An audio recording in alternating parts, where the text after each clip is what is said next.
fog never left the valley. It clung to the trees like a living thing, breathing in rhythm with the cold wind that rolled down from the mountains. The villagers said the forest wasn't natural. They said the ground beneath it was cursed, soaked in something older than sin. And at its heart, beyond the dirt road that ended in silence, stood the convent of Saint Mary of the Shadows. For centuries, that convent had been a place of refuge. Women seeking peace came to pray, to serve, to bury their pain in holy devotion.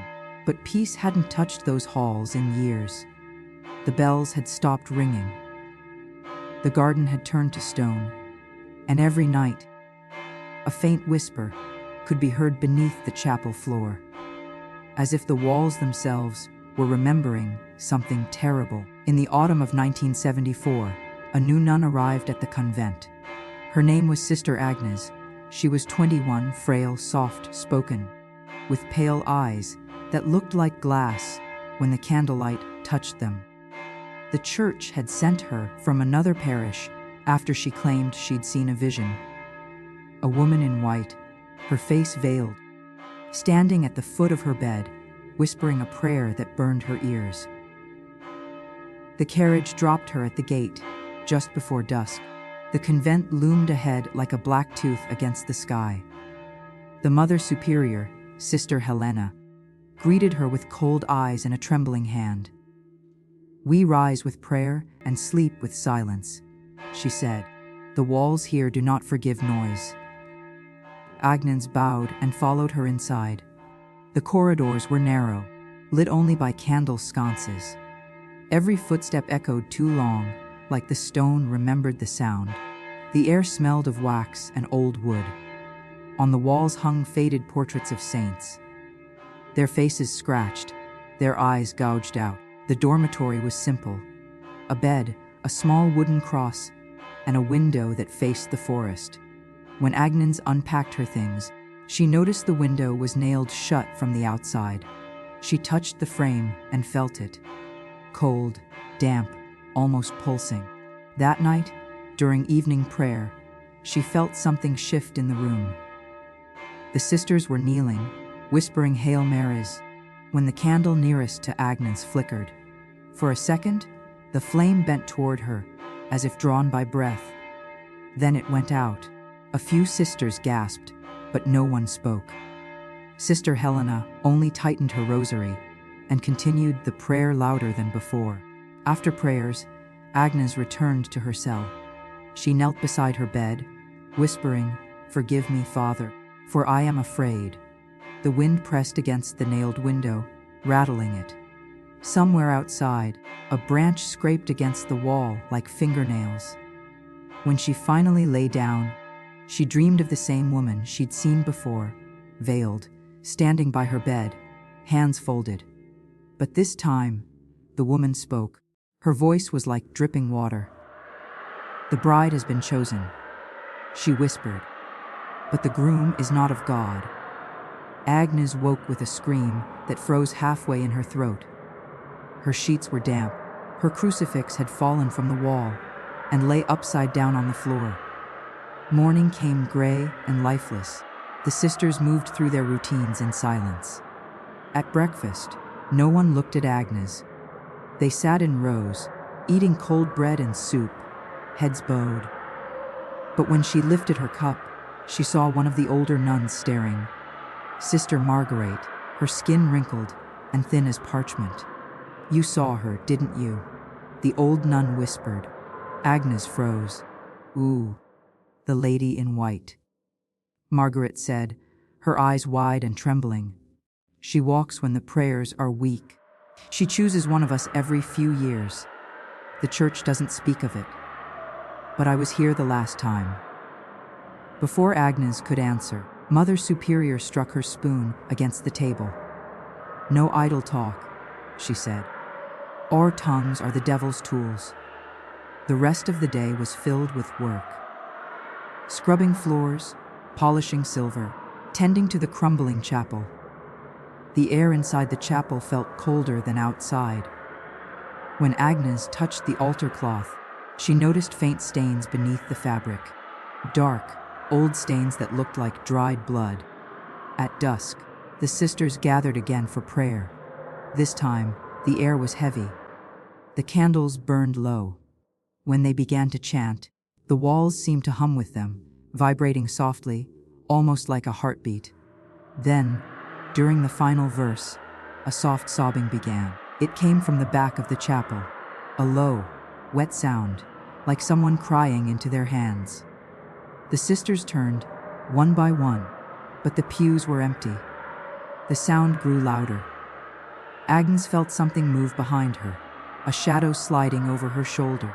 She turned, and for a moment, she saw the woman again, standing at the doorway, face veiled, hands clasped. Her gown fluttered as if in wind, though the air was still. Then she was gone. The sisters screamed. The candles exploded, showering wax and sparks. Mother Superior shouted prayers, clutching her crucifix until her knuckles turned white. When the lights returned, a single word was carved into the chapel floor, deep and fresh, Valak. That night, the convent did not sleep. Agnes sat awake, praying beneath her blanket. The walls groaned as if breathing. At midnight, a sound came from beneath the floorboards, slow tapping, like fingernails scratching wood.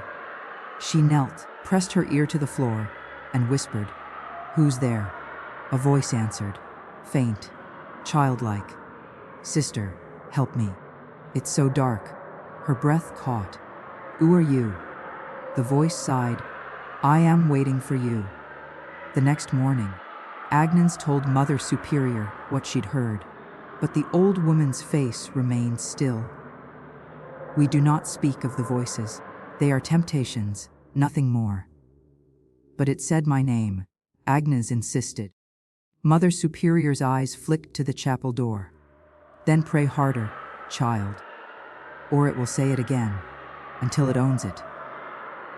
That evening, Sister Margaret found Agnes sitting by the old confessional. "You must leave," the old nun whispered. "No one who hears the voice stays the same. It burrows into the soul. It takes what belongs to God." Agnes shook her head. "I came here to serve. I will not abandon my vows." Margaret's eyes filled with tears.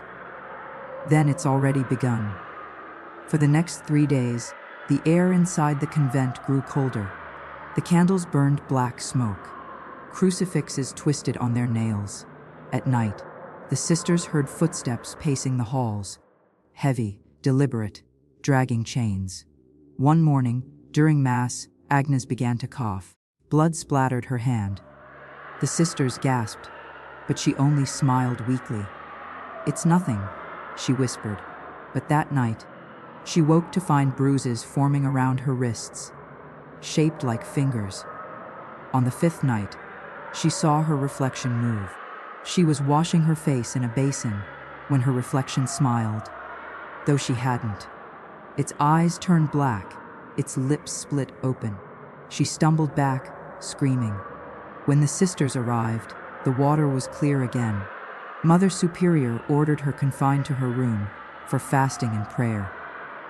The door was locked. No one entered except to leave her bread and water. Days passed. Agnes stopped eating. She whispered to the shadows. Sometimes, she laughed. The sisters began to hear her voice through the walls. Not praying, but speaking in Latin none of them understood. One evening, as the bells tolled for Vespers, a crash echoed from her room. When they broke the door open, they found her standing on the bed, head tilted back, arms stretched wide. Her eyes were rolled white. The crucifix had fallen again. This time, it was burning. Sister Agnes looked at them and said in a voice that wasn't hers, "The bride is ready." Then she collapsed. They carried her to the infirmary, but she did not wake. Her body twitched, her lips moved, whispering prayers that twisted into growls. Sister Helena wrote to the diocese that night. Her letter was brief. Possession suspected. We request the presence of an exorcist immediately. 3 days later, a black car arrived at the convent gates. A man stepped out, tall, weary, his collar stained. His name was Father Damien. He looked at the convent, the fog curling around its spires, and whispered to himself, "Not again." The iron gate groaned as it opened. Father Damien stepped through, his shoes crunching over the gravel path that led to the main hall. The air was heavier here, not just damp, but thick with something unseen, something that pressed against his chest, as if testing his faith before he even entered. He paused at the door and looked up at the towering convent. Its windows were black. The cross at the top of the chapel spire leaned slightly, crooked like a neck broken under weight. He clutched his rosary and whispered a silent prayer. Inside, the corridors were colder. His breath came out in faint puffs. The stone walls swallowed sound. The nuns who greeted him did not smile. They bowed their heads and avoided his eyes. Mother Superior Helena led him to her office, a narrow room lit by one flickering candle. "We thank you for coming, Father," she said. "The situation is beyond our control." "I received your letter," Damien replied. His voice was steady, but his eyes were sharp. "You said the girl is possessed." Mother Helena hesitated. It began with voices. Then she changed. "We have restrained her for her own safety." "Where is she now?" "In the infirmary." "But, Father," she lowered her voice, "whatever is inside her, it knows your name." Damien's grip on the crucifix tightened. "Then it remembers me," he murmured. He followed her through a long hallway. The walls were lined with crucifixes, every one of them turned upside down. The candles flickered as he passed. At the end of the corridor was a heavy wooden door, bolted from the outside. Behind it, faint murmurs echoed, a woman's voice, whispering prayers in a tone that shifted between pleading and mockery. Mother Helena unlatched the door. "She has not eaten or slept in 4 days. We tried to keep her calm with hymns, but she answers with curses." Damien nodded and stepped inside.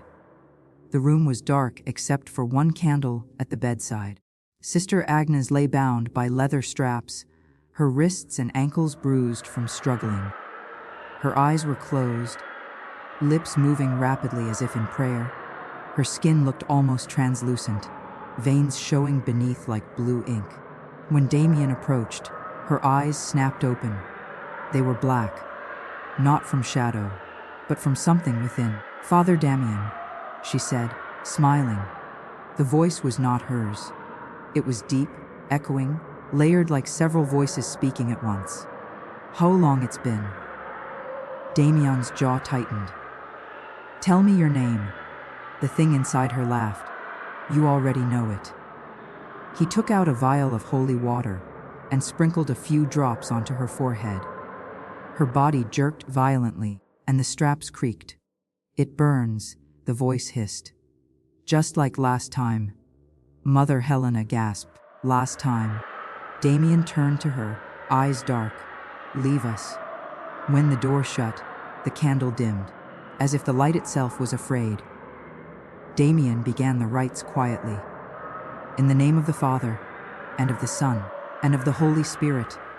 Agnes's body arched. Her eyes rolled back. "You think those words mean anything here?" The voice snarled. "This place was mine before your God built his churches." The crucifix around Damien's neck began to tremble. He felt a pressure, cold fingers brushing his mind, searching his memories. "You remember the girl in Lisbon?" The voice whispered. "The one who begged for mercy while you failed her." Damien froze. His breath hitched. He hadn't spoken of Lisbon in years. The demon laughed, savoring his silence. "You buried her under the church floor and called it faith.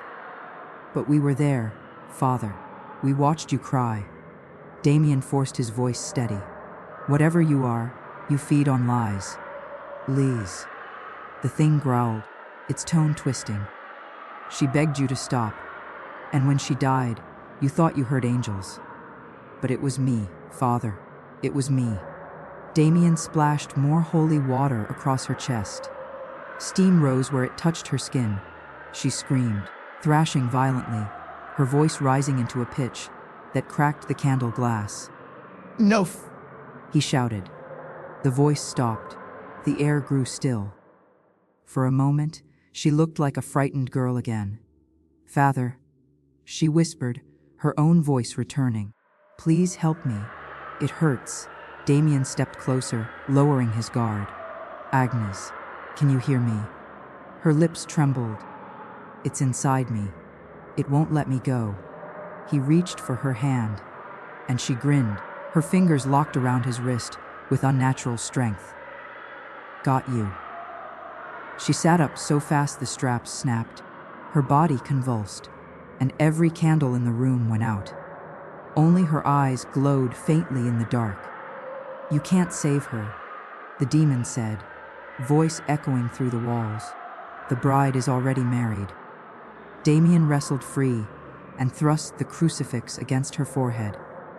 She shrieked, thrashing until the air smelled of burning flesh. The bride is mine. The room exploded with light, then darkness. When Damien opened his eyes, he was lying on the floor. His ears rang. Sister Agnes was unconscious again, her wrists bleeding from the torn straps. The crucifix in his hand was cracked.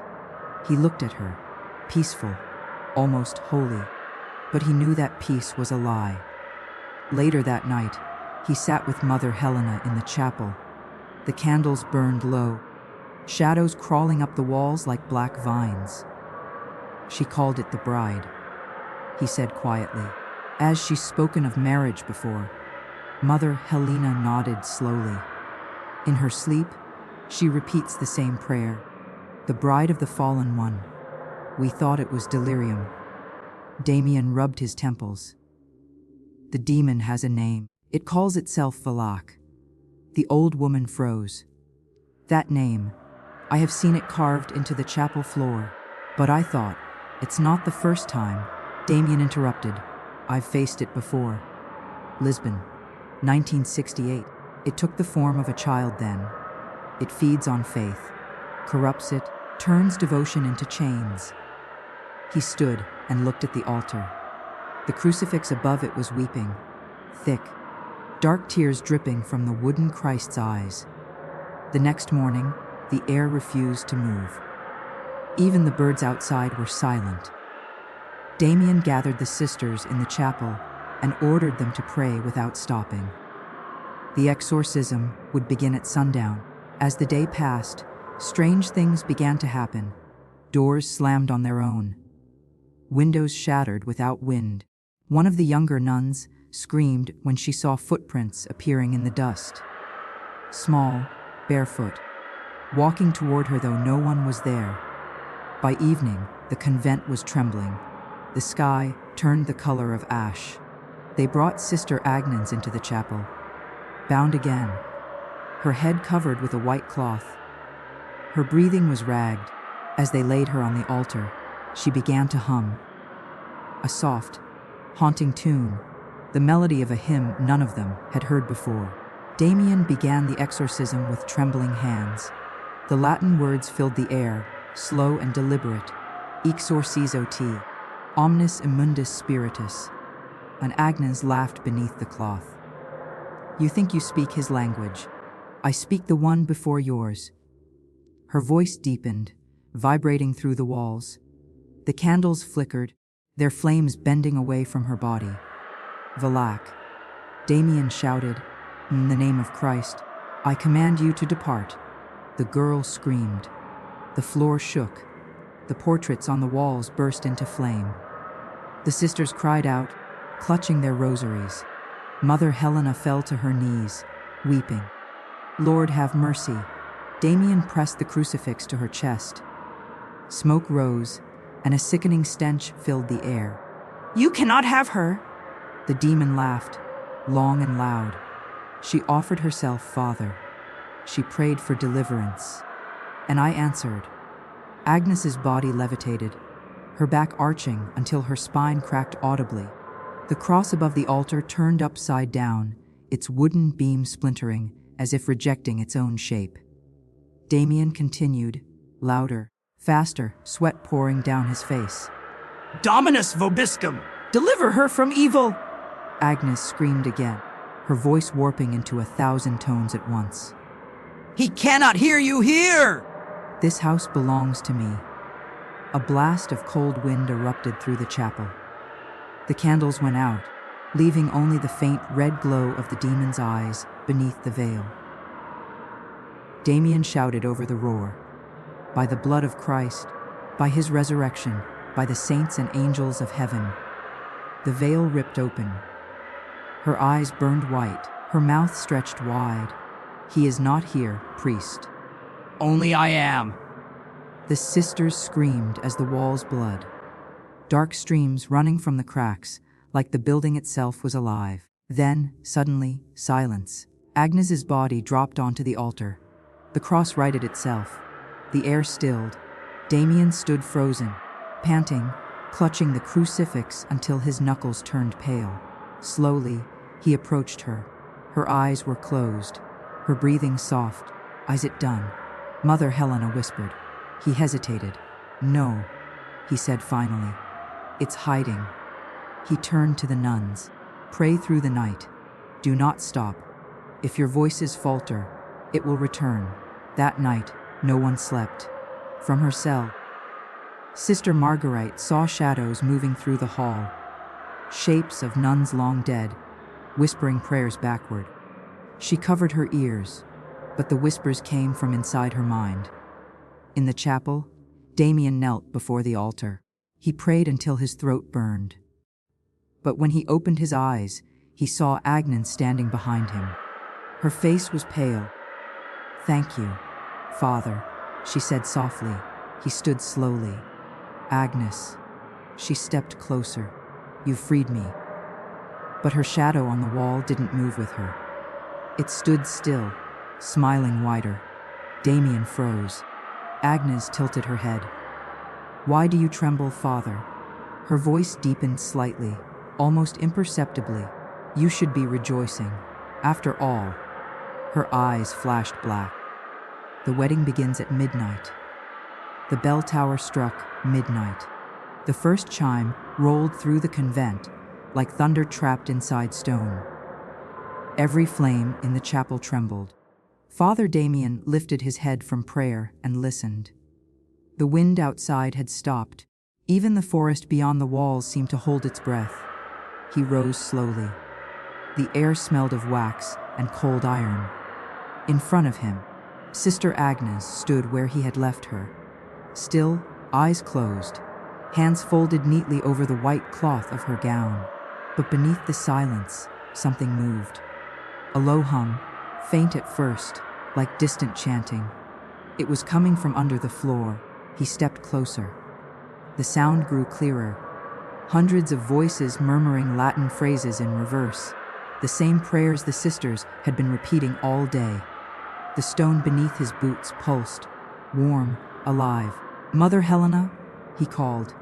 The old nun hurried in, her face pale, rosary clutched to her chest. Father, the sisters.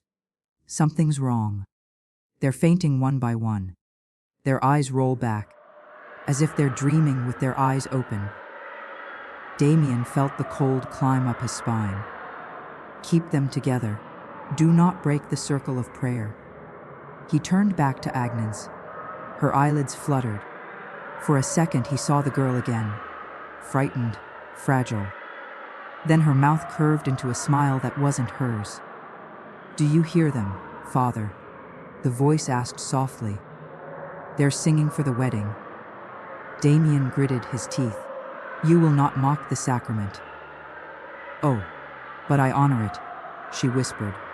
Every vow is a chain, every prayer another lock. I simply open them. The crucifix in his hand grew hot, searing his palm. He dropped it, gasping. It hit the floor with a clang that echoed like a scream. Agnes's eyes snapped open. pure white light spilling from them. The walls cracked. Dust rained down. Behind her, the great wooden cross twisted on its nails and turned upside down once more. Mother Helena fell to her knees, praying aloud, voice shaking. Damien forced himself forward, retrieved the crucifix, and pressed it to Agnes's forehead. In nomen Patris et Filii et Spiritus Sancti. Her body jerked. The light in her eyes burst outward, forming a halo of smoke. Within it, he saw faces, dozens of them, screaming silently, trapped like reflections in shattered glass. You see them, the demon said through her lips. All the brides before her. Each one promised to me when your church abandoned them. Damien's heart pounded. What do you want? The thing smiled wider, teeth gleaming like bone. Faith. It is the sweetest lie. I want them to believe until the moment they see my face. Then their devotion becomes despair, and despair tastes divine. The chapel doors slammed shut. The candles exploded. Only the moonlight through the stained glass remained, painting the room in blood, red hues. Agnes lifted off the ground, her arms spread. Her voice deepened until the windows rattled. Heaven cannot hear you, priest. Your God turned his eyes away from this place long ago. Damien shouted the litany, louder, faster, refusing to stop. The Latin rolled off his tongue like fire. Suddenly, her body went still. Her eyes returned to blue. Father, she whimpered, please, I'm cold. He hesitated. Mother Helena whispered, finish it. Don't listen. But the girl's voice cracked with pain. You're hurting me. I can't breathe. Damien's hand trembled. Could it be her? Could she still be there? Then the smile came back, slow, creeping across her face. Mercy, Father. The demon hissed. Was the sin that damned you last time.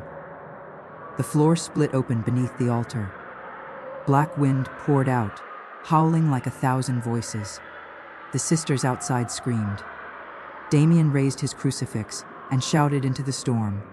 Begone. Valak, by the power of the living God. I cast you into the abyss! Agnes convulsed, shrieking until the sound broke into laughter. The abyss is open, Father, but it's beneath your feet. The stones collapsed inward, revealing stairs descending into darkness. A smell rose up, rot, sulfur, and old blood. Damien's rosary snapped, the beads scattered like droplets of ink. He looked at the gaping hole, then at Agnes, floating now above the altar, her white habit turning black as smoke wrapped around her. He knew what it meant. The demon wasn't leaving. It was calling him down. He whispered to Helena, keep praying. No matter what you hear. Where are you going? To end this where it began. He stepped toward the pit. The air grew colder with each footfall. As he descended, the light from above faded until there was nothing but the flicker of his candle and the echo of his heartbeat. The stairs ended in a small stone chamber. Candles burned without flame, glowing blue, illuminating symbols carved into the walls. At the center lay a pool of dark water, still as glass. From its surface rose a reflection that wasn't his, a woman in a nun's habit, face hidden by a veil. She spoke in a whisper that filled the chamber. Welcome back, Father. Damien lifted his crucifix. Show yourself. The reflection tilted its head. You buried me here. He froze. He knew that voice. Lisbon, the girl he couldn't save. I begged you, she said, stepping from the reflection onto the stone. Her eyes were hollow. You promised you'd come back. He shook his head. You are not her. The figure smiled and reached up, tearing away her veil. Beneath it was not a face but a mass of writhing shadows, forming the sigil of Valak. The walls trembled. The water boiled. You failed her, priest. The voice roared. And for that failure, every prayer you whisper feeds me. Damien fell to his knees, pressing the crucifix to the ground. "Lord, give me strength." The chamber exploded in blinding light, and in that moment, he saw Sister Agnes standing at the top of the stairs, her eyes glowing, her hands clasped as if in prayer. "Come, Father," she said softly. "Join the wedding feast." The candles guttered, though no wind moved. The chamber pulsed with a heartbeat not his own. Father Damien forced himself to his feet. His breath came out in clouds, the air so cold it froze the sweat on his face. Sister Agnes stood above, framed by the stairway like an angel carved in shadow. The voice that came from her mouth was layered, one tone pure, the other ancient and coarse. "The covenant is sealed. You opened the gate." He raised his crucifix again, voice trembling but firm. "I open nothing. I close it now, in his name." The demon laughed through her, the sound echoing like a chorus of bells cracked in half. The walls shuddered. The black pool spread outward across the floor, thick and slow, swallowing the symbols on the stones. Damien backed away until the cold water reached his boots. He looked down. Faces formed beneath the surface, their mouths opening in silent screams. Every nun who had died in the convent. Their eyes begged him for release. He fell to his knees, gripping his rosary chain. The beads burned, each one searing his skin as though the prayers inside them were on fire. "Deliver us from evil," he gasped. "Deliver us from evil." The ground split again. A hand, pale, long-fingered, taloned, burst from the water and seized his wrist. The grip was impossibly strong. Another hand followed, then another, dragging him toward the center of the pool. Agnes descended the stairs without moving her feet, her veil fluttering like smoke. "You cannot free them," the voice said. "You only feed them to me," he shouted. "Take me instead." The laughter stopped. The demon tilted her head, curious. "A trade. The priest for the bride." Damien nodded, choking on his breath. "Let her go. Let them all go." For a long moment, the chamber was silent. Then the voice whispered, "Don't." The hands released him. Agnes fell to her knees on the stone, her body convulsing. Her eyes rolled back, and from her mouth poured thick black smoke that curled upward into a single column. It gathered above them, forming a shape. The nun's silhouette, veiled, arms spread. Valak. Its voice was everywhere, shaking the chamber. "You offer yourself. Then be the vessel, priest." The smoke plunged into Damien's chest. His body arched, his scream tearing through the stones. Every candle blew out at once. The chamber filled with darkness so complete it had weight. Inside that blackness, he saw visions. The convent in its first days, the sisters singing, the altar newly built. Then the sickness, the strange dreams, the disappearances. He saw himself years earlier, standing over a young nun's body. Lisbon, sealing the chamber to hide what he could not cast out. He had failed then. Now the same evil wanted him. He forced his mind back to prayer. Credo in diem patrum omnipotentem. The Latin burned through the pain. The thing inside him howled. His body convulsed, blood running from his nose, his eyes turning white. From above, he heard Agnes whispering faintly, "Fight it, Father." He reached for the crucifix, fingers trembling. He pressed it to his heart, where the demon had entered. "I am not yours." Valak's voice shrieked from within. "You were mine the moment you doubted him." Damien thrust the crucifix into the pool. Holy water erupted like steam, the entire chamber shaking. The black water began to turn to light, bright and pure. The faces within smiled as they dissolved into mist. The light burned through him, and he screamed. But this time, it wasn't pain, it was release. Up above, Mother Helena and the remaining sisters saw blinding light burst from the cracks in the floor.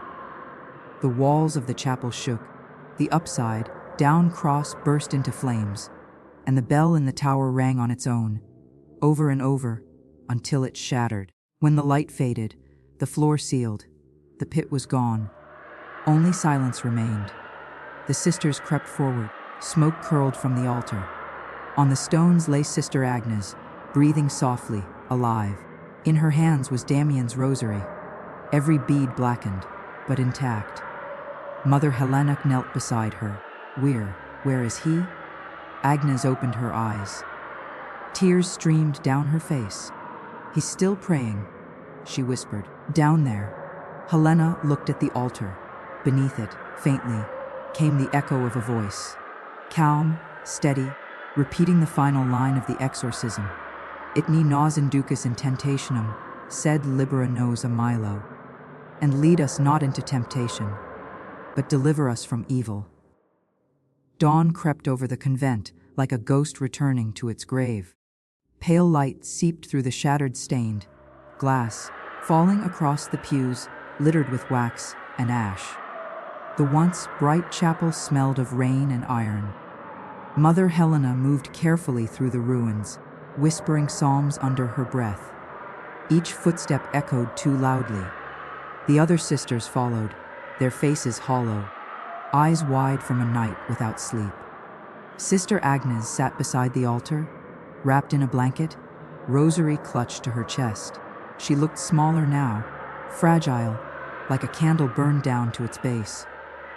When she heard Helena's steps, she turned her head slowly. He's gone, she said. Her voice was hoarse, as though scraped by fire. Helena knelt beside her.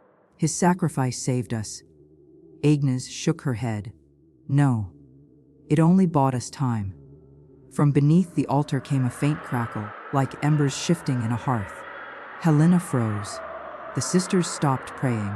The sound grew, soft whispers, the same reversed Latin they had heard before. Then silence. Agnes pressed the rosary to her lips. He's still there, holding it back. Outside, the morning mist rolled through the courtyard. Birds didn't sing. Even the wind seemed afraid to touch the walls. Days passed. The church sent investigators, priests, and men with holy water who walked in pale and left without speaking. They sealed the chapel, nailed wooden beams across the doors, and ordered the sisters to relocate. But Mother Helena refused to abandon the convent. If Father Damien is trapped here, she said, then this ground must remain sacred. The others obeyed. Weeks later, Agnes began hearing footsteps at night, measured, steady, echoing down the cloisters when no one was awake. She'd rise from bed and follow the sound to the chapel door. Every time, she'd find the same thing, a faint glow leaking from beneath the threshold and the smell of incense mixed with smoke. One night, she gathered her courage and unsealed the door. The chapel was cold. Moonlight shimmered through the broken glass, painting silver patterns on the floor. The altar stood untouched. The crucifix, once burned and blackened, gleamed as if newly polished. On the altar lay a book, Damien's Bible. It was open to a page she didn't remember.